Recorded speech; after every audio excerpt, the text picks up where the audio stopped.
What if you were born knowing too much? What if the world looked at you not as a child, but as a miracle?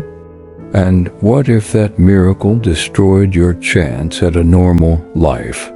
This is the true story of William James Sidis, a child prodigy so intelligent that experts estimated his IQ to be between 250 and 300, far beyond Albert Einstein, far beyond any standard diet, and yet he died poor, alone, and forgotten.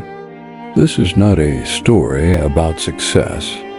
This is a story about pressure, exploitation, and a genius who never got to be human.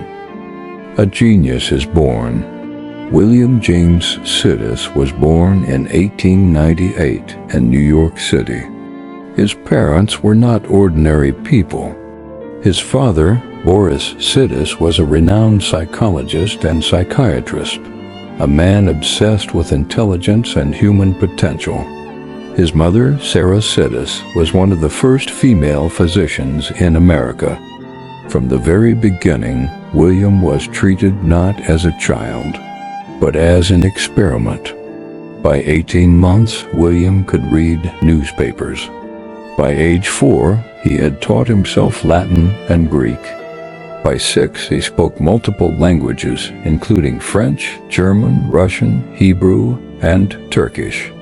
His father proudly showcased him to academics. William was not asked if he wanted this.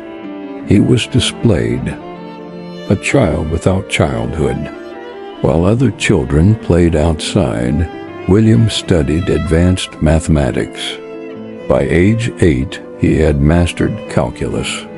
By 9, he was lecturing professors at Harvard Mathematical Club. Let that sink in. A 9-year-old child standing in front of adults explaining higher dimensional mathematics. Newspapers called him the boy wonder, the living genius, the next evolution of man. But behind the headlines was a terrified child. William later admitted he hated public attention.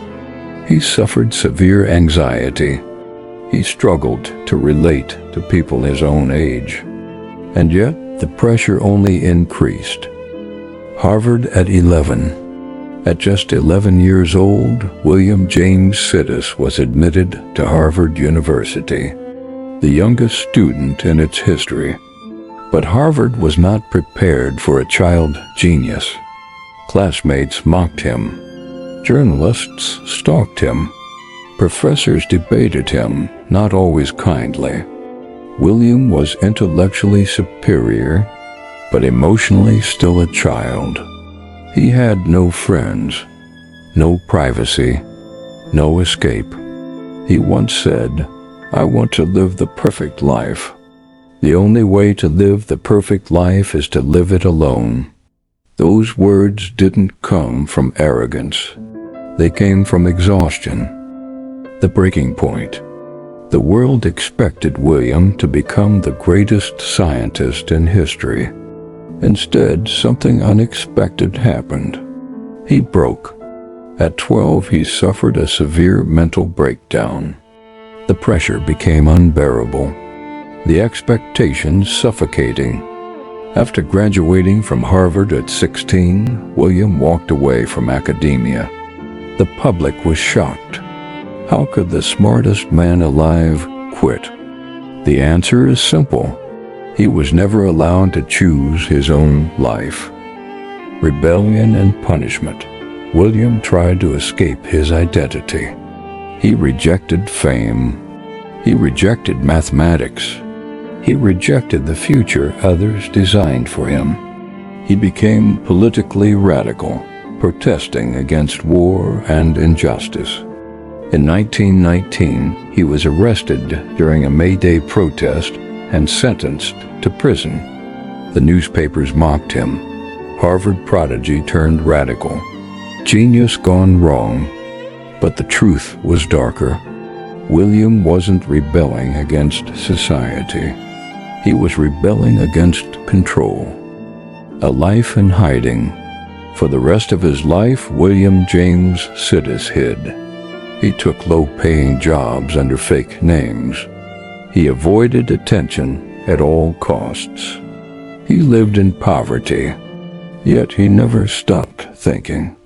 He wrote books under pseudonyms on mathematics, history, linguistics, cosmology. He even invented an entire artificial language. But he didn't want recognition. He wanted peace. When asked why he wasted his genius, he replied, "I do not want to be forced into a mold. I want to live quietly." The loneliest death. In 1944, William James Sidis died at the age of 46 from a brain hemorrhage. He died alone. No spouse, no children, no fortune. The man once called the smartest human who ever lived passed away in near obscurity, not because he failed, but because the world never let him live on his own terms. The real tragedy, the tragedy of William James Sidis, is not wasted intelligence. It is stolen humanity. He proved that extreme intelligence does not guarantee happiness.